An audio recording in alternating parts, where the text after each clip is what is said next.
hola, Hacer, estamos de vuelta, estamos de regreso en una nueva emisión de Hacer con H. Hoy nuevamente como invitados contamos con los profesores Felipe Bencomo y Frangel Reinaldo. Vamos a estar hablando de diversos temas. Primeramente vamos a tocar un poquito lo relacionado con la MLB, con lo que pasó en ese séptimo y sexto juego de la Serie Mundial. Y luego vamos a hablar del equipo Cuba que va a estar en la Copa América representando a nuestro país. Así que si está todo listo, le doy la bienvenida a mis invitados. Y ahora sí, pues comenzamos. ¿Qué tal esta Serie Mundial? Comenzamos con el profe Frangel. Bueno, qué decirte de la Serie Mundial. Voy a decir lo que dice la mayoría de los que la siguieron, ¿no? Fue una gran Serie Mundial. Unos dicen que ha sido la mejor hasta ahora, otros dicen que no, que han habido buenas series. Yo no me atrevería a asegurar que haya sido la mejor, lo que sí sé que fue una gran serie mundial. Que dicho sea de paso, yo no sé si en el programa anterior hicimos énfasis en qué es una serie y qué es lo que es un campeonato. No recuerdo, pero bueno. ¿Por qué se llama serie? Porque es un enfrentamiento entre dos equipos que puede ser inclusive en la regular o en la postemporada. Y por ser ya la decisión final, se le llama serie mundial. ¿Y por qué mundial? Serie porque es entre dos equipos. ¿Y por qué mundial? Porque ahí hay peloteros representativos de casi todos los países del mundo que juegan el béisbol. Claro, estamos hablando de dos equipos y si sacamos la cuenta, ahí hay peloteros de todos los lugares del mundo, de todos los países donde se juega béisbol. Ahora bien, en relación a que si es la mejor o no, yo les puedo asegurar que hasta ahora se han celebrado 141 series mundial. De esas 141 series mundial, 41 se han ido a un séptimo juego. Y de esos 41 que han ido a un séptimo juego, solamente 5 se han ido extra inning. Es decir, que es un dato que uno puede manejar, que no solamente esta porque se fue a 7 innings, no solamente esta, bueno, ha habido 141 series mundiales y entonces eso te da una idea, ¿no? Pero ahora, ¿cómo tú comparas? ¿Cómo tú puedes comparar esas 41 series mundiales que se han ido extra inning? ¿Cuál ha sido mejor? ¿Cuáles son las datas que tú puedes manejar? ¿Qué nos puede aportar la tecnología, la analítica? ¿Qué data nos puede dar para decir que este es mejor que aquella? No existe. No existe y por lo tanto yo me voy a concretar diciendo que fue una gran serie mundial, muy emotiva, de gran rivalidad y creo que debe estar entre las mejores que se han celebrado. Déjame dejarlo algo, Felipe, para que... Exacto, profe, no, coincido con que fue una serie muy competitiva. Los que pudimos verla y seguirla inning tras inning, pudimos ver de que pudiera decirse que fue una serie de 8 juegos. Se decidió en extra inning con un batazo bien clave, pero pudimos ver también durante toda la serie de que todas las áreas de juego fueron importantes en la victoria. La defensa, la ofensiva y por supuesto el picheo. Que destacara a uno que otro jugador, claro, estaría bien. El MVP fue Yamamoto. Todos vimos lo que hizo Yamamoto, pero para mí fue clave cada una de las áreas de juego. La victoria de los Blue Jays o de los Dodgers pudo haber estado en una jugada en home y sin embargo fue out. Fue ese gran fly que atrapó Pagé, en la misma toma de decisiones de los managers y lo bonito de esa serie fue eso, ver que se vivió inning tras inning con mucha tensión. Fue un juego de ajedrez para las direcciones, mover su bullpen y de la forma en la que se movió ese bullpen. Nadie se creía ver a Yamamoto, verlo lanzar al otro día después de más de 100 lanzamientos y de haber lanzado 2 juegos de 9 innings anteriormente. Eso para muchos fue algo que fue demasiado esforzado, pero resultó a favor de los Dodgers. Como he dicho y he mantenido ese criterio, las decisiones no son tan buenas cuando salen tan bien, ni tan mal cuando salen tan mal. En este caso, los dioses del béisbol rompieron a favor de los Dodgers. Cuando Sí, la gente dice... algo que pudiéramos agregar ahí, que Felipe lo comentábamos antes de iniciar este espacio y lo decía con gran claridad, entre las cosas positivas que tuvo esta serie mundial es que se jugaron creo que más de 8 juegos, sí, porque el de 18 innings más 2 más de acá son 10 innings, es decir, se vio quizás más béisbol que en otras series mundiales. Y lo de la decisión de Yamamoto, que es importante. la decisión de Yamamoto, que es bueno que se sepa que dentro de la planificación, por los datos que manejaba Felipe, no estaba en la planificación del día, pero él pidió pichar y decidió. Y ya para terminar con mi parte de la Serie Mundial, a favor de los Dodgers, que ha demostrado que es un equipo que sabe buscar lo que necesita la novena, sabe negociar con los peloteros que necesita. Ellos, por ejemplo, ahora la tendencia japonesa, y conversaba con Felipe antes de salir al aire con ustedes, que el manager inclusive es de origen japonés. Robert es de origen, nació en Japón, y parece que eso ha llevado a esa tendencia, las propuestas de él, porque eso se maneja dentro de la gerencia, la propuesta de él se ha llevado y también le ha dado resultados. Hay un detalle, y es que, como decía el profe Frangel, hay mucha gente diciendo esta es la mejor serie mundial hasta ahora, y es difícil llegar a esta comparativa. Yo hay una cosa que quiero rescatar de esta serie mundial, y es que creo que esta serie mundial ha sido la reivindicación del trabajo en equipo, donde has visto que todos los sectores son importantes, la reivindicación de la necesidad y la importancia de tener una buena defensa, porque la serie mundial, más allá de los batazos, se define en jugadas defensivas también, y se definió esta en jugadas defensivas. Ese batazo que agarró Pajés, eso era ya la victoria segura de los Blue Jays. Si en ese noveno inning Pajés no logra agarrar esa pelota.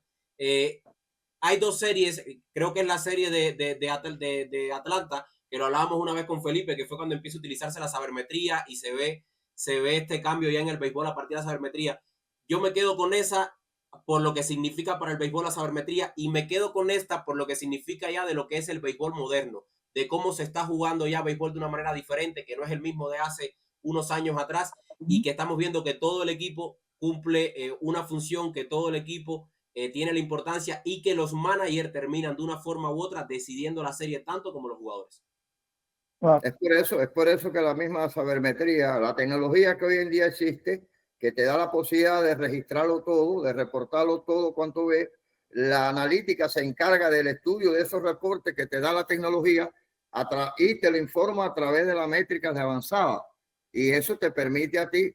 Yo estoy a favor de la sabermetría, yo estoy a favor de la analítica, yo estoy a favor de su aplicación, pero también estoy a favor de que los managers, los colectivos de dirección, tengan también su intuición, que tengan la lectura del juego, que no se lleven por la imaginación, pero sí por lo que está viendo dentro del campo de juego, porque hay cosas que no te informa la sabermetría, vamos a resumirlo diciendo sabermetría, que es el factor humano que tú estás viendo en el terreno de pelota, tú estás viendo cómo se están comportando los equipos, estás viendo cómo se está moviendo ese infield, y hay una serie de información que tú vas buscando dentro de la lectura del juego que te da la proyección de qué tú debes de hacer, te da la iniciativa de qué tú debes de hacer, de cómo tienes que actuar.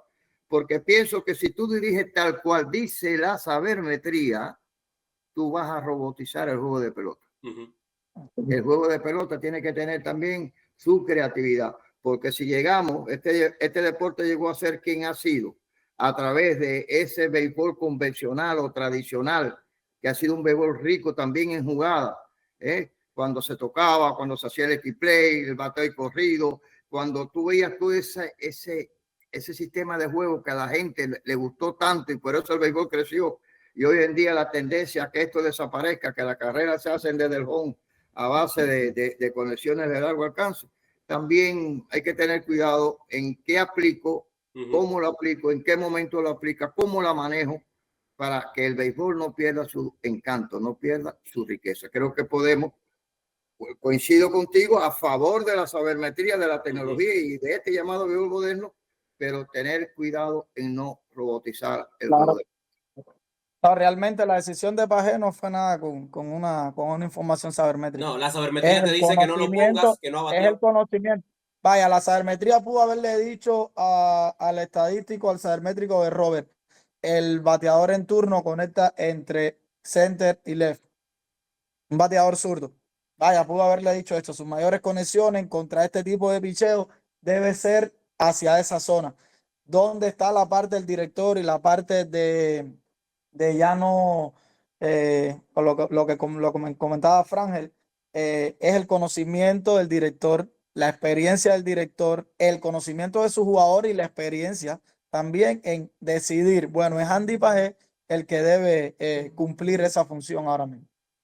El Lefil no le llegaba la bola, el Lefil estaba mareado debajo de la bola. No, mareado. Completamente mareado de espalda y se veía que estaba perdido. Si Pagé, que como dice Felipe, y gracias al conocimiento que tenía el manager, porque no solamente para la banda de derecha, sino para cualquiera de las bandas, es un filiador que cubre bastante terreno.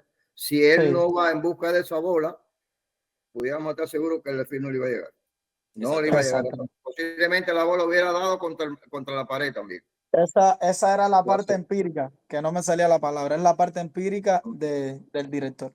Es que conocimiento también, conocimiento empírico. Si revisas la sabermetría, pues también te dice, mira, hay bateadores que no lo han estado haciendo bien frente a estos lanzadores, como quizás fue el caso de Freddie Freeman, o quizás fue el caso de Monsi también en algún lugar, y el entrenador te dice, sí, o sea, no le está haciendo bien, pero en algún momento lo va a hacer porque confío en el bateador, y es lo que hizo que se quedaran estos bateadores también en el turno que tenían de importancia. Y creo que me dijiste que los dos ¿quiénes fueron los que no estuvieron a la altura de otros años? Freeman, que al final termina siendo decisivo, pero no empezó bien la Serie Mundial. Pero me mencionaste dos. Monsi también. Monchi, ¿no? El tercera base. El tercera base. Creo que empujó 2 carreras. No, el short dio el jonrón que acercó ventaja. Mookie Betts fue el mismo caso, por ejemplo. Mookie Betts no estuvo bien y es el que decide. Bien, Mookie Betts, y sin embargo creo que empujó 2 carreras en ese juego. ¿No? En el sexto juego. No, pero más fuerte aún el caso de Rojas, el que dio el jonrón del empate en el 9º. Exactamente. Jugador que no daba jonrón desde el 19 de septiembre, no abrió titular en ninguno de los juegos de postemporada. Y viene y es el que te empata y es el que te sigue dando vida. Y no lo sentaron, pero ese estaba más fuera del equipo de lo que lo estuvo Pagé en el momento que lo siento. Estadísticamente estaba más fuera. ¿Se acuerdan cuando en el programa anterior hablamos si la suerte existe o no existe, si es casualidad, si no es casualidad? Mira, la mala suerte que la segunda titular no le estuviera rindiendo, le trajo la buena suerte de que pusieron a Roa, y Roa prácticamente le decide el juego de pelota, porque Roa tuvo una participación inclusive muchos querían que fuera el MVP de la serie. ¿Por qué? Por lo que hizo. ¿Por qué? Porque decidió en los momentos justos, dio el jonrón cuando tenía que darlo y hizo el tiro donde tenía que hacerlo. Y bueno, esas son cosas que quedan para la subjetividad de los análisis. El MVP para mí indiscutible. Lo que hizo Yamamoto, que un pitcher gane 3 de 4 juegos y que influye en el cuarto juego, porque también lo hablábamos aquí con Felipe, pero lo estuvimos hablando en una emisión anterior, de que el hecho de que Yamamoto se haya levantado a calentar en el inning 18 también le levanta el ánimo a los jugadores que dicen, si lo empatamos, si nos vamos arriba, si lo ganamos, no importa lo que pase, el juego lo va a decidir Yamamoto, así que lo que hay que hacer aquí es responder a Yamamoto y dar el batazo a la hora buena. Son 6 lanzamientos con un comando excelente y con un control excelentísimo. Fíjense que esa base por bola que no se da intencional para que la dirección de los Dodgers no asumiera la responsabilidad de poner la ventaja en base, fue mandada a dar, fue indicada para que se diera, pero todos sus lanzamientos estuvieron ahí cerca de la zona. ¿Qué se buscaba con eso? Ver si el bateador siguió con un lanzamiento malo y se le sacaba o no, no había que transferirlo. Pero si no hacía swing, iba para primera con el picheo ese estratégico de Yamamoto, que todos estuvieron cerca de la zona, todos. También apelando a que se equivocara el umpire, pero bueno, los umpires de Grandes Ligas. No, la equivocación era otro factor suerte. El umpire se demora un poquito en cantarle, porque era bola, pasó como 4 dedos por encima del límite de la zona de strike. El bateador confiado en que bola se va, él no puede hacer eso, él debe esperar la decisión del árbitro. El de primera igual, como ve que el bateador ya se está quitando los equipos de protección para ir para primera, él sale esa decisión que confundió tanto al bateador y a su vez al corredor. Ahí estuvo el factor suerte jugando. Que no es suerte, yo ya no voy a decir que es suerte, es maña. Que usted debe de esperar siempre la decisión del árbitro, que es el que decide. Exactamente. Claro. Es el que decide. Saliendo ya del tema del mejor béisbol del mundo, nos vamos a que quisiéramos que fuera el mejor también. Nos vamos al béisbol cubano. La serie nacional se reanudó, hubo algunos juegos, otros que no se pudieron hacer por la recuperación también en las provincias orientales y algunos atletas de estos equipos de Oriente que estuvieron también afectados por el paso de Melissa. Vamos ahora a hablar del equipo Cuba que se conformó para participar a partir del próximo día 13 en la Copa América. Copa América que va a tener en el grupo A Cuba, a Curazao, República Dominicana, México, Nicaragua y Venezuela. En el grupo B, Argentina, Brasil, Canadá, Colombia, Panamá y Puerto Rico. Mejor rankeado que Cuba, Panamá un puesto por delante en el lugar 8, Cuba recordemos que es puesto 9 en el ranking, Puerto Rico en el 7, en el 6 está México y en el 5 Venezuela. Ahora, ¿qué podemos esperar de Cuba en esta? Antes de caer ya en temas del equipo, de quiénes están ahí, de cuánto pudieran aportar, ¿qué podemos esperar o qué deberíamos esperar del equipo Cuba en una Copa América como esta, con estos equipos que van a estar? Bueno, mira, yo quiero que me permita, porque usted es el conductor y responsable de este espacio. Yo no sé por qué la premura de Cuba en reanudar la serie en las condiciones que está el país, que no hay corriente, que hay más de 30 juegos suspendidos. Si a mí me hubiera tocado la posibilidad de decidir, yo hubiera dicho, vamos a convocar la preselección a hacer prácticas para ir a esa Copa América. Vamos a reanudar, vamos a reanudar la serie con el juego de las estrellas, convoco el juego de las estrellas, dando tiempo a que todos, si Holguín estaba en condiciones, Holguín, y si Holguín no estaba en condiciones, bueno, buscar otra sede. Y después de eso yo jugar mi campeonato, celebrar todos los juegos suspendidos, terminar mi campeonato como debía haber. Estamos en el mes de noviembre ya. Me hago entender. Entonces, yo no tengo necesidad de celebrar la liga, ¿cómo se llama la liga? La liga élite. No tengo, porque esa liga no ha dado expectativa, no ha tenido lo que realmente se esperaba de ella. Celebro mi campeonato nacional, todos los juegos suspendidos, lo llevo hasta el final, y el campeón de esta serie nacional es el equipo que me representaría en la serie del Caribe, que si es Venezuela, creo que Cuba iba a estar invitada, ¿no? Ese equipo que ya llega con refuerzo, el campeón de la serie nacional llega con refuerzo. Si quieren ponerle más refuerzo, le pongo más refuerzo, pero no hago esa complejidad de empezar ahora. Bueno, creo que se programaron, deben haberse programado 8 juegos, ¿no? 8 juegos, sí, porque son 16 equipos. Sí, sí. Y creo que se celebraron nada más 4, 3 juegos, porque el cuarto fue suspendido. Hubo 4 juegos que no se jugaron por los atletas de Oriente que no se habían incorporado, y de los 4 que se iban a jugar, el de Villa Clara se suspendió por lluvia. Entonces sigues enredando la madeja.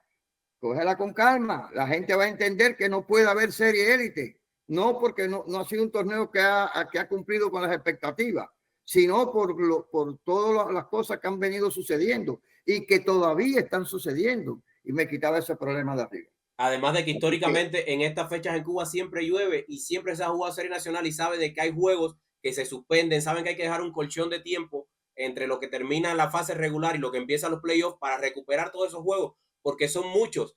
Y verdaderamente, si tú dices, lo estoy apurando porque quiero hacerlo ante la Serie del Caribe, o porque viene una Olimpiada, o porque viene un clásico, pero lo estás apurando sencillamente por un torneo como la Liga Elite, que es local también, y que tú puedes modificar y que puedes mover y que puedes cambiar en el tiempo.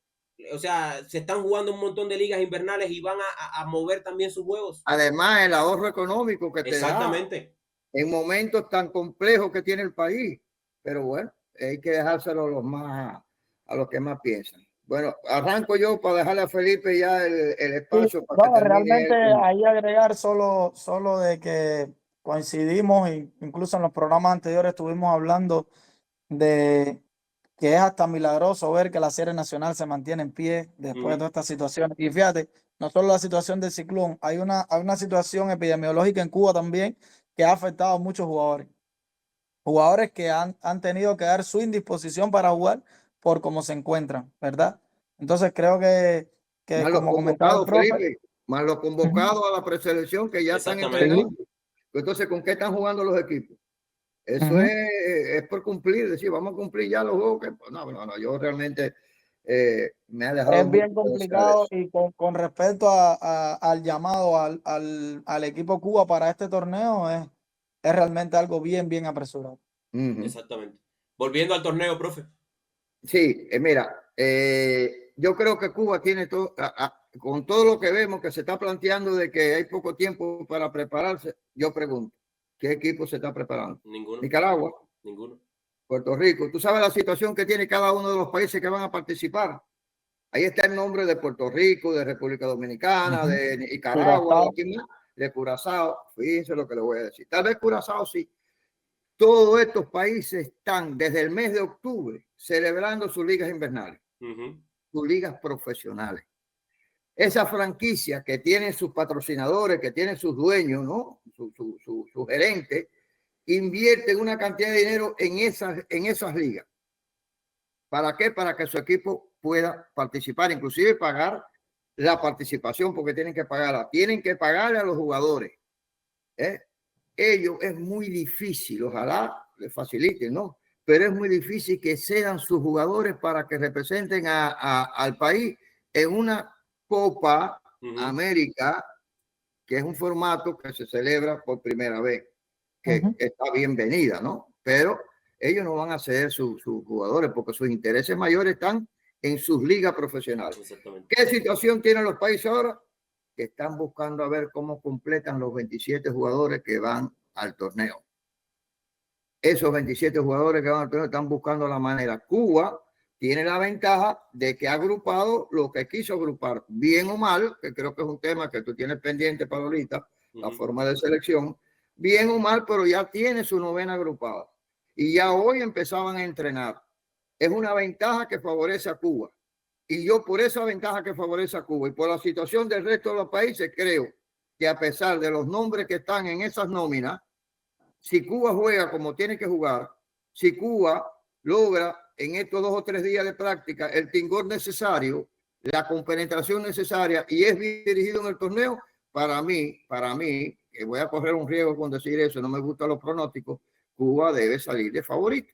¿Por qué? Porque se va a preparar, porque lleva lo mejor que tiene, porque los demás países están tratando de completar 27 jugadores para poder asistir y me da esa imagen, que si se hacen bien las cosas, puede ganar la clasificación entre los tres, inclusive discutir el título de esa copa. Creo que el que más atletas... A veces nos dejamos llevar por los nombres de los equipos a enfrentar y por supuesto siempre decimos, pero en parte, como dice el profe Frangel, como Cuba tiene más concentrados sus jugadores aquí propiamente en su liga, uno que otro que ha sido llamado, que está jugando de forma independiente o contratado a través de la federación, que pueda venir acá a jugar con nosotros, como es el caso de este equipo Cuba que están jugando, como dice Felipe, en su liga, están activos. Esos peloteros que no están ahora, que empezaron sus ligas profesionales, que no fueron incorporados a su equipo, están sin hacer nada. Empezarán a hacer algo para ir a ese torneo.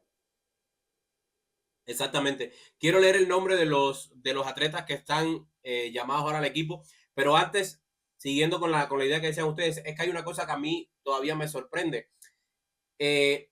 Sabemos que estos equipos como República Dominicana, México, Venezuela, a los mejores jugadores, los jugadores que tienen insertados a grandes ligas, lo van a buscar para Clásico Mundial. No lo van a buscar para eventos que no son digamos, eventos de primer nivel, como es el caso de la Copa América, que no lo es. Sin embargo, Cuba, obviamente, quizás no puede contar con jugadores de grandes ligas, quizás que pudiera así llamar para el Clásico. Pero creo que era una oportunidad, por lo mal que nos ha estado yendo en los últimos eventos internacionales, para que Cuba sí buscara a lo mejor que tenía también fuera de la isla y lo probara a este nivel. Y también para que probara si funcionaba como equipo, porque también está probando a la que debe ser, sin duda, la dirección del Clásico Mundial. Sí. Porque esta debe ser la dirección que va al Clásico Mundial. Que creo que por primera vez está casi en su totalidad Cuba de acuerdo con quién es el director del Clásico o con quién es el director del equipo Cuba. Creo que por primera vez es casi generalizada la... No, realmente la designación de Germán, lo que más me llama la atención es que creo que por primera vez, Frangel, ayúdame en eso, va a ser un director que no está vinculado a la Serie Nacional. Por primera vez creo que es alguien que estuvo fuera observando todo y pudo seleccionar su equipo. Sí, No fue Eh, un manager como hemos estado acostumbrados a ver, que es un manager, bueno, el más destacado de la serie nacional, o el manager del equipo campeón, bueno, es el director del equipo Cuba. Dale, arma tu equipo de trabajo y estos son los nombres de los jugadores que tienes que concentrar. Creo que esta vez Germán, designado con anterioridad como manager, no dirige la serie nacional, pero está afuera y pudo observar un poco más. Y creo que parte de su colectivo de dirección también estaba afuera, no están casi todos vinculados a la serie nacional, pudieron observar y pudieron tener este espacio de quizás de ver otros jugadores cubanos que estén contratados de forma independiente, más los que tenemos en Japón por la federación. bueno, ojalá, Felipe, esto resulte, ¿no? Eso que tú estás diciendo que es como realmente debe ser. Pero bueno, el ciclo anterior, tanto Mandy como Germán y el resto de los entrenadores también tuvieron liberados para hacer ese sistema de eso, pues si acaso alguno de los que va a ver el espacio nos va a decir, no, pero también ellos tuvieron su momento todo el tiempo siguiendo a los jugadores. Hay un detalle que usted tocó y es en relación a que si el pelotero que puede ser llamado, mira, esto de ser llamado tiene muchas aristas, ¿no? De los peloteros de grandes ligas. Primero, que el pelotero tenga disposición de jugar. Si yo quiero jugar, yo no quiero jugar. Segundo, que la organización, según la inversión que ha hecho, te lo autorice. Y tercero, no vaya a ser que por la cantidad de innings o la cantidad de innings lanzados, de innings jugados, caiga en lo que es la llamada fatiga extrema y no te lo autoricen tampoco. Es decir, que esto tiene su, aunque es bueno decir que el Clásico Mundial ha ido ganando en disposición de los jugadores de asistir. Ya hay un poquito más de identidad con el país, con mi equipo. Ya se ve un movimiento que en los primeros clásicos no se veía y eso es bueno, ¿no? Es bueno para nuestro deporte, para nosotros que lo seguimos, que lo vivimos, que lo hemos trabajado y nos orgullece que eso sea así, sí, cómo no. En el caso del equipo, vamos ya a comentar un poquito quiénes son los jugadores que están, por si alguien todavía no ha visto esta selección. El equipo tiene 3 receptores. Es el caso de Andrés Pérez de Matanza, Andy Cosme de Artemisa, Raider Sánchez Santiago de Cuba. Andrés Pérez, que bueno, ya ha sido convocado en otras ocasiones con el equipo Cuba, al igual que el caso de Andy Cosme. Jugadores de cuadro: Erisbela Rebarruena de Cienfuegos, Cristian Rodríguez de Villa Clara, Luis Vicente Mateo también de Cienfuegos, Taylon Sánchez de Pinar del Río, Alexei Ramírez de Pinar del Río, Joel Yankee de Santiago de Cuba, jardineros: Joel Quisguiber de Santiago, Roel Santos de Granma, que está jugando en Venezuela, Alfredo de Espaine de Granma, Leonel Moas de Camagüey, Francisco Martínez de Santiago de Cuba. El picheo: Pavel Hernández de Industriales, Fran Luis Medina de Pinar del Río, Darío Sarduiz de Villa Clara, Joan Higuera de Matanza, Armando Dueñas de Matanza, Junier Batista de Ciego, José Bermúdez Mayabeque, Yunieski García Artemisa, Juniel Padrón, Randy Martínez Pinar del Río, Yadian Martínez de Mayabeque, Michel Cabrera de Holguín y Gionel Gutiérrez de Artemisa. Y el director, pues, Germán Mesa. Yo no sabía que Sánchez de Santiago de Cuba era catcher. Yo lo conocía Está como utility, Franje, porque la reacción dice que juega a primera base y el outfield. Ajá. O Parece sea, que viene lo siendo pusieron ahí un tercer catcher utility. para buscarle un lugar. Me imagino que ofensiva, porque los dos Claro, primeros son totalmente defensivos. Exacto. porque lleva 2 catchers que los dos son prácticamente defensivos, ¿no? Y cuando tú haces una novena, tú dices, bueno, yo voy a llevar mi catcher más integral, que es el primero, voy a llevar un segundo que es el defensivo, y voy a llevar un tercer catcher que es el ofensivo. Es como en el béisbol de los dinosaurios. Exacto. En el béisbol convencional se confeccionaba este departamento de juego en un equipo de pelota. Y además Cuba lo ha hecho siempre así también. Creo que siempre ha sido la decisión que se ha tomado para hacer el equipo Cuba en cuanto a receptoría.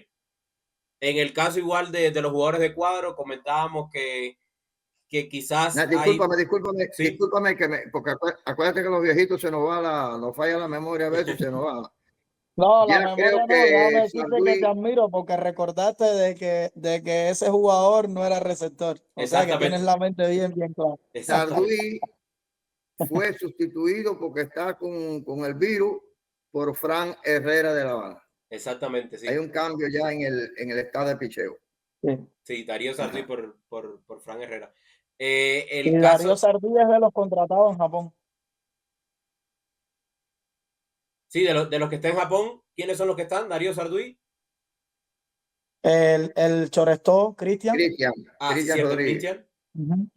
A mí me da la impresión que el punto más débil del equipo, aunque hayan 12, 10, 14, lo que tú lleves, es precisamente el área de picheo, que históricamente es lo que más ha respondido en los equipos Cuba. Siempre, Sí, así pero es. me da la impresión, ojalá me equivoque, que ese puede ser un departamento que esté por debajo de los demás departamentos de juego. Y de hecho, habría que revisar si a lo mejor es que hay jugadores que están jugando en otras ligas que quizás los clubes no les han dado la autorización de estar, porque yo no sé por qué José Ramón Rodríguez no está en el equipo. Para mí, de hecho, es de los jugadores que puede estar incluso en el Clásico Mundial, ya pensando Y de los en que, próximos eventos. y de los que lo mejor está haciendo en la Liga Venezolana. Exactamente, y de los que mejores lo está haciendo. Porque tuvo buenos números en Serie Nacional y está teniendo buenos números en la Liga Venezolana también. Habría que ver si él fue, creo que yo oí algún comentario, yo no estoy hablando con los elementos que me probatorio, ¿no? De que él hizo una contratación por su cuenta, creo. Independiente, sí. Él está independiente. Ajá, porque si él hubiera sido contratado por la federación y la federación hubiera tomado en cuenta este torneo, cuando tú haces la firma de contrato, tú pones que necesitas, en el contrato lo pones que tú necesitas los servicios de ese jugador en tal evento. Y si se toma acuerdo dentro del contrato, entonces participaba. Pero creo que ha levantado bastante roncha el problema de algunos jugadores que no están en el equipo, ¿no? Y yo creo que según se ha comentado, se han manejado determinadas métricas para definir quiénes son los jugadores que pueden o no debían hacer el equipo, y se manejaron una serie de métricas y de valoraciones que realmente ojalá lo hayan logrado, ¿no? Pero yo pregunto, ¿qué tipo de tecnología existe en Cuba, en los distintos estadios de Cuba, para poder tú hacer esas evaluaciones y poder tener esos reportes? Es lo primero que me salta. Ojalá lo hayan logrado. ¿Sabes que los cubanos inventamos, no? Sí, sí. Nosotros somos capaces de inventar desde una computadora con un teléfono y hacer las evaluaciones que hace esta acá. Es decir, esa tecnología que ha cambiado el béisbol mundial. Como también que ya tienen los controles de la velocidad de los pitchers que se van a enfrentar. Pero bueno, si los equipos no han dado las nóminas. Exacto. No se sabe cuáles son los pitchers. Si tú vas a mlb.com y buscas ahí, tú puedes encontrar informaciones que son necesarias, pero de los pitchers que están en grandes ligas. Inclusive de algunos que están en las menores, pero no de ligas independientes. No de ligas independientes.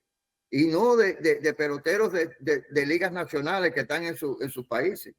Pero bueno, también como nosotros sabemos escautear, sabemos buscar, sabemos inventar, sabemos toda esta vaina, pues a lo mejor ya tenemos una idea de cómo pueden ser los equipos y entonces podemos decir que ya conocemos las velocidades que nos vamos a enfrentar en ese torneo. Pero el tema de la receptoría, ¿crees que, o sea, uno de los que se está hablando mucho es el tema de Jordanis Alarcón?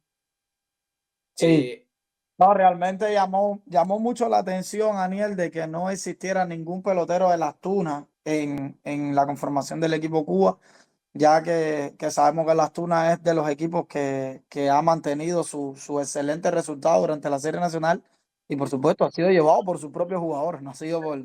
Y entonces llamó mucho la atención de que ningún pelotero tunero haya estado incluido en el equipo y bueno, hablábamos de eso, hay dos catchers netamente defensivos. Está el caso, y fíjate, me llama la atención muchos jugadores de Santiago de Cuba. Santiago de Cuba ahora mismo es la provincia que más honrones tiene. Quizás esté allí la idea de la parte de la métrica del bateo de poder y por eso veamos muchos jugadores santiagueros en este equipo Cuba. Por lo demás, en el caso del área del picheo, siempre llama la atención la cantidad de lanzadores que se llevan a los eventos internacionales. Y Frangel lo decía, en los últimos años no ha sido quizás el punto más débil, o sea, el área más débil no ha sido el picheo. Han hecho su trabajo, los juegos por 3 carreras, 4 carreras. La ofensiva es la que no se ha visto de todo lo que se espera para poder ganar los partidos cuando sabemos que tienes que hacer más de 3 carreras en cualquier evento internacional, tienes que hacer más de 3 carreras para que tu picheo esté un poco más cómodo, porque Exacto. eso es un juego de posición. Los demás equipos también llevan un punto fuerte en su ofensiva. Lo que sí llama la atención siempre es de llevar 13 lanzadores, tantos lanzadores, cuando siempre terminan utilizándose prácticamente los mismos lanzadores. La idea de un equipo, de la conformación de un equipo, vuelvo y te repito, nunca va a estar bien o nunca va a estar mal, siempre se va a estar en desacuerdo cuando se haga un equipo Cuba. Pienso que en mi opinión, lo decía el propio director, bueno, se utilizaron métricas, se utilizaron versatilidad y habilidad de cada uno de los jugadores. Ahora, lo que se necesita es que esa estrategia que tú como dirección o el cuerpo de dirección tenga, eche a andar esas habilidades y esas métricas. O sea, tú haces la conformación del equipo Cuba según las necesidades y según tu filosofía de juego. Esos son los nombres que tú vas a llevar. Nunca vas a quedar bien. Bueno, ahora lo que se espera ver es que esos nombres que tú llevaste, tú los hagas funcionar tal y como tú quieres. Porque lo que hemos visto en los últimos equipos Cuba es de que sí, hablamos muy bonito, decimos cosas muy lindas, pero en esencia la filosofía de juego del béisbol cubano hace muchos años que no se concreta. No vemos ese bateo de poder, no vemos esa explosividad en las bases, no vemos las acciones que debe hacer según la estructura de nuestro equipo. No hemos visto nada de eso. Sin embargo, seguir hablando. Sí, la conformación del equipo es por X razón y por tal razón. Bueno, vamos a esperar que llegue el momento. No lo vemos. Exactamente. No lo vemos, ¿verdad? No vemos tampoco un buen funcionamiento del bullpen. Lo mismo hoy en día te va a abrir el que tú pensabas que era cerrador, que te va a cerrar el que tú pensabas que era abridor. O sea, no vemos esas métricas en esencia, no vemos cumplir en esencia lo que tú dices para hacer el equipo Cuba. Creo que cuando único se Porque es lo cumple, que te digo, en puede el estar caso bien o de, estar mal. creo que en el caso de los lanzadores, cuando único se cumple es cuando estamos en presencia quizás de un lanzador que está firmado en Japón, sobre todo, que le controla mucho los lanzamientos y que el club le dice, mira, no me lo uses en más de 3 entradas o que no lance más de 60 lanzamientos. Y ahí es donde un poquito tienes más cuidado. Pero creo que en el resto del tiempo es como un juego de dominó donde tiras la que ves que cabe ahí en ese momento y no sabes, no tienes planificado Exacto, un orden de picheo. exacto. Yo te pudiera asegurar ahora mismo que ese puede ser el mejor equipo Cuba que haya seleccionado la dirección. Pero lo quiero ver con las acciones de juego por las que tú fundamentaste para hacer esa selección, ¿verdad? No Exactamente. es que voy a llevar nombre y decir, usé métricas porque mi juego o mi filosofía de juego va a ser la siguiente. Y nosotros esperamos eso. Yo lo estoy esperando. Cuando llega el evento internacional no lo vemos. Es lo que te digo, no vemos las acciones ofensivas, no vemos esas habilidades por las que según se hizo el equipo Cuba, no vemos esos fundamentos que deben estar dentro del juego. Es que muchas veces nuestro béisbol está siendo altamente criticado por la falta de profesionalidad. Y Exacto. eso a uno le duele, eso a uno le duele porque uno dice, nos están diciendo que no sabemos jugar a la pelota, nos están diciendo que nuestro colectivo de dirección no toma buenas decisiones. No, y es la realidad porque es lo que estamos viendo, ¿verdad? Pero eso a uno le llega y a uno le duele.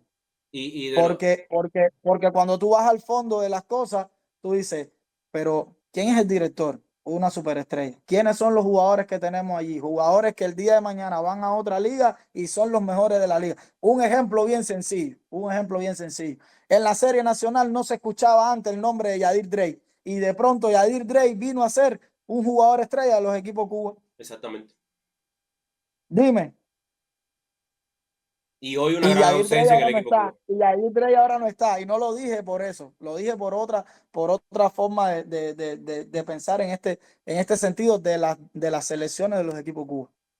Jugadores que no teníamos el nombre durante la Serie Nacional salieron del país, son los más destacados en su liga. Y sin embargo, cuando nos reunimos como equipo Cuba, nos han tildado de que no sabemos jugar a la pelota. Exactamente. Y es una de las cosas más fuertes que tienen nuestros jugadores, incluso los que están en MLB, que quizás a veces no tienen las herramientas que piden para firmar en MLB, pero lo que se les celebra es que saben jugar a la pelota. Exacto. Y creo que Entonces, ¿qué es lo que nos sucede como equipo? creo que ha pasado también en redes sociales, la gente critica el que esté o no esté alguien ese, o sea, los que están, critican a los que están porque quizás les falta alguien, quizás un nombre que pudiera estar. Creo que hay que esperar llegar al evento, porque si están ahí también es por algo, hay que confiar también en la directiva, y que si lo pusieron es porque dentro de sus planes de juego, pues esos jugadores cumplen con los requisitos que necesitan. Del único jugador de los que está, que sí quisiera hablar, porque creo que es de los que más se ha hablado, es el caso de Despaigne, que la gente sigue diciendo, pero ¿por qué te llevas a Despaigne con la edad que tiene? Brother, yo a Despaigne me lo llevo, aunque sea para que esté sentado en el banco y no haga nada, para que lo vaya a calentar el pitcher abridor del otro equipo cuando me haya ponchado a dos. Para eso yo me llevo a Volvemos a la Serie Mundial, volvemos a la Serie Mundial un segundito. Miguel Rojas, el que dio el jonrón. ¿Dónde lo tenía el manager? En la banca. ¿Cuándo lo trajo? Cuando él decidió correcto, cuando él decidió que podía aportar al equipo. Y terminó dándole el jonrón del salve de la Serie Mundial.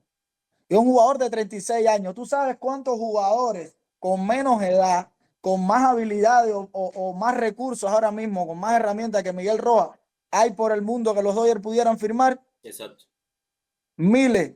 Sin embargo, él lo tiene allí, pero es lo que te digo, es cuándo, dónde, en qué momento debo usarlo. Y creo que de eso Frangel puede hablar mejor que él. No, yo estoy preocupado con algo. Yo creo que el alumno está superando al profesor. Dio una explicación que realmente la hallé excelente.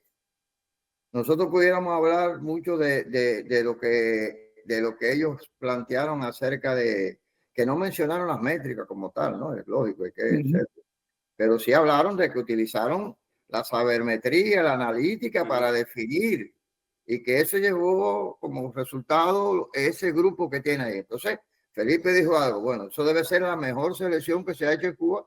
¿Por qué? Porque se aplicaron los métodos novedosos de la selección.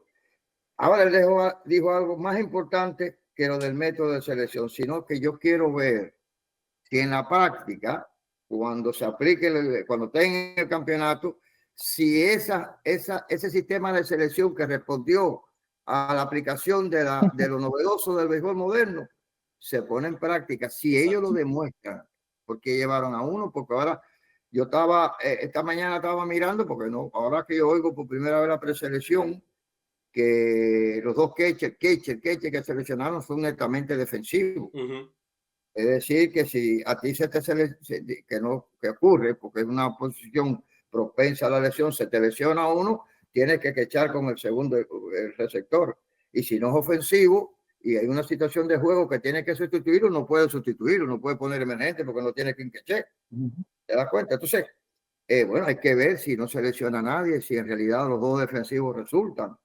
Estaba viendo que dice que hay como 3 o 4 jugadores de shortstop que juegan la posición de shortstop, que entonces se van a mover para el short y segundo, es decir, que no son jugadores estables formados en esa determinada posición que tú llevas. Refleja, ¿no?, que hay algunas fundamentaciones que dejan criterios, que dejan un estado de opinión que solamente, como decía Felipe, si en la práctica se pone de manifiesto, son bien manejados y resulta tal cual ellos dijeron, entonces felicidades. Felicidades. Si no, por supuesto que las críticas van a llover como siempre, es el riesgo que corre todo el que dirige, ¿no? Exacto. Que las cosas te salgan bien o te salgan mal. Y como decía, creo que Felipe mencionaba ahorita, que no hay buena jugada ni mala jugada según cómo te salga. ¿Cómo salió la jugada? Había que tocar, no había que tocar, tocaste, llevaste al hombre, avanzaste los corredores, el otro te dejó caer un facito atrás de primera y hiciste 2 carreras. O no tocaste, bateaste para doble play porque el béisbol moderno le exige y bateaste para doble play. Y entonces los otros dicen que tenía que tocar, así que según el resultado de la jugada, así son de buenas o malas. La afición que es la que juega, que es la que. Pero Felipe me dejó una preguntita pendiente sobre la base de qué. No recuerdo. ¿Te acuerdas? Que el profesor puede decirnos algo en relación a eso. Sí, bueno, sí, de la toma de decisión. O bueno, primero de la selección. por eso te decía que eres la persona mejor indicada porque has estado al frente y en ese tipo de situaciones. Y después que ya lo tienes en tus manos, ¿cuál sería, que para mí es la palabra clave siempre de todo, el momento? El momento. El momento. Mira, yo siempre propuse en el tiempo que estuve allí que yo lo primero que haría cada vez que voy a hacer un equipo Cuba es qué rendimiento han tenido mis jugadores que tengo en potencia para seleccionar en eventos internacionales. Y el que a mí me ha bateado en eventos internacionales, ese para mí ya tiene un cupo dentro del equipo. Si ha estado mal en el campeonato nacional, no me preocupo, porque hay quien batea mucho en los campeonatos nacionales y cuando tú lo llevas a los eventos internacionales, no rinden, no batean. Para mí, ese es el primer elemento. Y eso casi nunca se ha tenido en cuenta. Yo cuando fuera a hacer un equipo, si a mí me tocara, yo diría, aquí el rendimiento es un indicador que vamos a valorar, no es el que decide que haga el equipo. 1. 2. Nosotros vamos a hacer un equipo donde estén todos los departamentos de juego bajo las exigencias que nosotros vamos a poner. Es decir, cómo yo busco que haya un buen balance ofensivo, defensivo y que mi picheo me responda a mis necesidades. Cómo yo puedo establecer un staff de picheo de abridores, uno que sean relevos, vamos a decir que son los primeros que utilizo, que son los estabilizadores. ¿Quién me sirve como acomodador y quién me sirve como cerrador? A lo mejor el acomodador que yo llevo tuvo un más mal promedio que uno que se quedó, pero tú no me sirves a mí para lo que yo quiero como acomodador, porque cada uno de esas funciones tiene su caracterización, tiene sus especificaciones que hay que conocerlas. Entonces, yo no voy a hacer una preselección, dice, si tengo que entregar una nómina, yo entrego la nómina de 60 peloteros, pero tampoco la doy público, aunque la afición lo quiera. No, que Puerto Rico dio sus 60 peloteros. No, yo no tengo por qué dar los 60 peloteros. Yo dentro de la estrategia mía está para no crear disgusto en los peloteros que se sacrifican aquí por jugar a la pelota. Ya nosotros entregamos los 60 peloteros. ¿Para qué? Para que surja lo que está pasando ahora. Oye, ¿para qué no pusieron a la preselección si no le iban a llevar? Para si estoy jugando un campeonato como está ocurriendo ahora, jueguen entonces disgustados. No. Cuando tú fundamentas, yo lo hago público, yo me paro delante de todos los programas de televisión, llámame a todos los periodistas de este país y vamos para la televisión, para la mesa redonda, lo que sea. Y digo, el sistema de selección va a ser este. Y además, hoy en día, y las métricas que podemos utilizar según los recursos tecnológicos que tenemos en Cuba son estas, y son las que vamos a aplicar. Y basado en eso, y vamos a convocar el equipo sobre estos indicadores, y menciono cada uno de los indicadores. Es decir, que para que no haya preocupación, no piense que uno que bateó 340 y nosotros llevamos uno que bateó 280, que fue una injusticia. No va a ser una injusticia. Llevamos este que bateó 280 porque juega segunda, tercera edición. Y el tuyo nada más juega una posición. ¿Bateó más? Sí, pero eso no es lo que decide. Lo dije antes de hacer la preselección, antes de hacer el equipo. Es decir, ábrete a la afición, ábrete a los jugadores. Y cuando tú decidas lo que vas a decidir, todos van a saber a qué respondió. Y después que venga lo que dijo Felipe, lo que dije y lo que hice, cómo se comportó en medio del campeonato. Exactamente. Exacto. Y es que creo que en el campeonato se va a ver si verdaderamente se están utilizando estas métricas, porque tú no puedes analizar al equipo Nicaragua que fue al evento último con el que va a ir ahora. No puedes analizar a los jugadores que juegan dentro de Nicaragua porque a lo mejor lleva a los de fuera. Mira, te pongo el caso del mismo Brasil. Brasil ya anunció su nómina. Tú te pones para tú analizar a Brasil, ¿qué tú vas a hacer? Analizar las ligas dentro de Brasil. Bueno, de las ligas de Brasil, cuando tú ves el equipo, tú dices, está Vinicius Santos, está Víctor Coutinho, está Osvaldo Carvalho. Brasileñísimos. Ahora te pones a revisar la nómina. Rodrigo Takahashi, Oscar Nakaochi, Daniel Misaki, Hugo Kanabuchi. ¿Esa gente juega en la Liga de Brasil? No, y el hijo de Manny Ramírez creo que está por ahí también. Sí, porque el equipo que clasificó al clásico. Ningún país de los que va a participar con lo que le queda, de los que están en grandes ligas y los que están en las ligas profesionales, de lo que le queda, tú tienes información ninguna, no existe. Exactamente, no hay. Y son peloteros que tuvieron una vez en grandes ligas, a lo mejor encuentras algo por allá y tienes una referencia, pero no existe. Ahí no hay que para el conocimiento, el estudio del contrario, no hay. Tú puedes tener una visión bastante genérica, del equipo. Por ejemplo, ¿cuántas veces han jugado con Nicaragua? Casi todos los peloteros de Nicaragua se conocen. Pero ahí se siente un grupo de los que han jugado contra Nicaragua, empiezan a intercambiar opiniones y criterios y tú haces un estudio de ese contrario. ¿Estás de acuerdo conmigo, Felipe? Porque sí, no tiene otra estadística, no tiene otra cosa que manejar. Ahora, ¿cuál es el equipo dominicano? ¿Cuál es el equipo de Puerto Rico? Exacto. ¿Cuál es el equipo Curazao? Bueno, Curazao tal vez pase como Nicaragua, ¿no? Que por lo regular son los mismos, pero estamos hablando de 2 novenas. Y el resto, ¿cómo tú lo sabes? Ni siquiera puedes hacer un estudio contrario. Por eso cuando se dice en la televisión, tú tienes que decir, coño, por favor, respeten a los televidentes. Y que los pitches de 100 millas, nosotros sabemos quiénes son, ya lo hemos estudiado, y que por eso necesitamos bateadores que saquen, que tengan el swing rápido. Pero ¿y quiénes son los que pitches que van con 100 millas? ¿Conoces a cuánto de cada equipo? Ahí está. Que no estoy criticando, estoy diciendo que es muy complejo. Tú puedes decir que tú aplicando la sabermetría tienes el conocimiento ahora de este campeonato. Cuando venga el clásico, sí.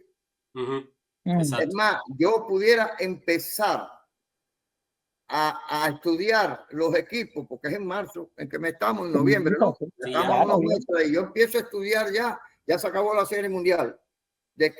Primero hago una nómina de 60 peloteros de Puerto Rico, de Dominicana, ya después dirán, bueno, de estos 60 que tú pusiste en Puerto Rico, hay 10 que no van. No van porque no quieren o porque no le autoriza la Major League Baseball. De Dominicana hay 15 que no van, perfecto. Pero ¿cuántos te van quedando? Te quedan 50 de Puerto Rico, te quedan 45 de Dominicana y tú lo vas estudiando ya. Tú puedes ir estudiando ese contrario porque es importante, porque cuando tú conoces a quién te vas a enfrentar, ya tú estás ganando el juego de pelota. Exactamente. Ya tú lo estás ganando porque sabes cómo le vamos a jugar. Malo es ir a ciegas, sin saber a quién te vas a enfrentar y cómo te vas a enfrentar. Y además creo que Cuba tiene una particularidad y no pasa en el Clásico Mundial porque verdad que para el Clásico Mundial los equipos, sobre todo en estos últimos clásicos, buscan reforzarse con jugadores que estén en plena forma en MLB y tal. Pero en estos torneos que no son de primer nivel, te topas que con Brasil hay 4 cubanos, que con Colombia hay 5, y cuando vienes a ver son jugadores que conocen la serie nacional, que conocen a los peloteros que tú estás llevando, que ya le han bateado a los lanzadores que tú llevas, que ya han pichado a los bateadores que tú llevas. Y creo que de todos los equipos, Cuba es el que más veces se ha encontrado con esta situación precisamente. Porque los hay peloteros nacionalizados en otros países. Entonces, ya casi para ir cerrando, para no extendernos demasiado tampoco, porque creo que este tema nos va a dar mucho de qué hablar también. Y creo que todos tenemos también muchísimas cosas pendientes por ahí. Resultados, ¿se atreven a dar algún resultado? ¿Creen que Cuba definitivamente sí clasifica, sí avanza de la fase de grupo? ¿Y en qué posición pudiera quedar Cuba más o menos con este equipo que tenemos? Bueno, clasifican tres de cada grupo. Puede estar entre esos 3, sí, puede estar. Profe Frangel. Yo digo que sí, que vamos a estar entre los 3, que vamos a pasar a la segunda ronda y que vamos a discutir ese torneo. ¿Por qué? Porque por la fortaleza que yo le veo, hasta dónde está el nivel de fortaleza y hasta dónde está lo que Cuba lleva, que tiene esa ventaja. Yo soy optimista, quiero lo mejor. Siempre. Yo no soy bueno haciendo pronósticos, yo soy pésimo haciendo pronósticos. Aquí los tres íbamos con los Azules de Toronto, aquí los tres hicimos mal pronóstico. Pero estamos claros. Nosotros dijimos que los favoritos siempre eran los Exactamente. Siempre lo dijimos, íbamos por simpatía, se me que los Dodgers eran favoritos, pero nos hubiera gustado que Toronto, por lo que venía haciendo, hubiera ganado su campeonato, ¿no? Y lo tuvo de los nombres que están hoy en la nómina del equipo Cuba, ¿cuál creen que sería un jugador interesante para seguir de cerca su desempeño por lo que pudiera aportar este equipo? Yo no me atrevería a dar criterio porque yo estoy tan desvinculado del béisbol cubano que no, ahí, mira, Cristian, el torpedero, que no sé si va en un futuro. Cristian Rodríguez. El torpedero, Cristian Rodríguez, es un gran talento, un gran prospecto. Yo le he visto poco progreso desde que está en Japón. Le he visto realmente poco progreso desde que está en Japón. Creo que Sánchez, el santiaguero, parece que está despuntando como que va a ser buen bateador. Hay que seguir esperando a ver si da.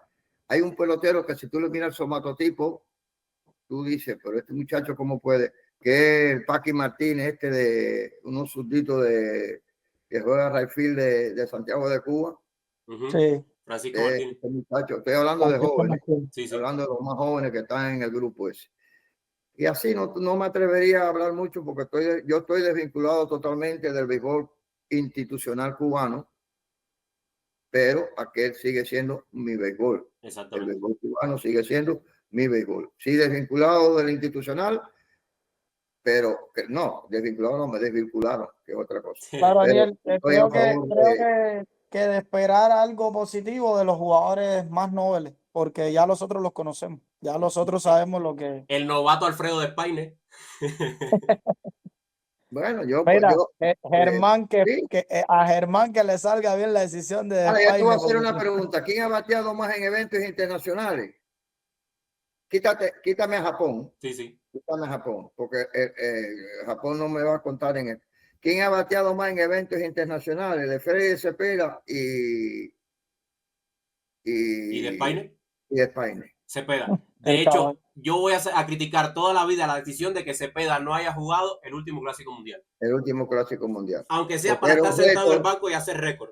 Pero Cepeda tenía que estar en el Clásico Mundial. Si tú oyes a Jerez hablando de Cepeda, realmente te da por pensar que sí. Que ha sido uno de los grandes talentos del béisbol cubano. Que es un talento activo.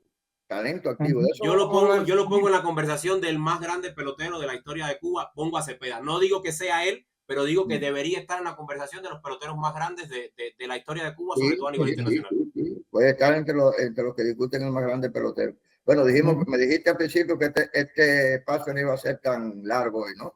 Bueno, nos fuimos en una hora exacta. Creo que estamos superando en tiempo al anterior. Casi. Por mi parte, gracias de nuevo, ¿ok?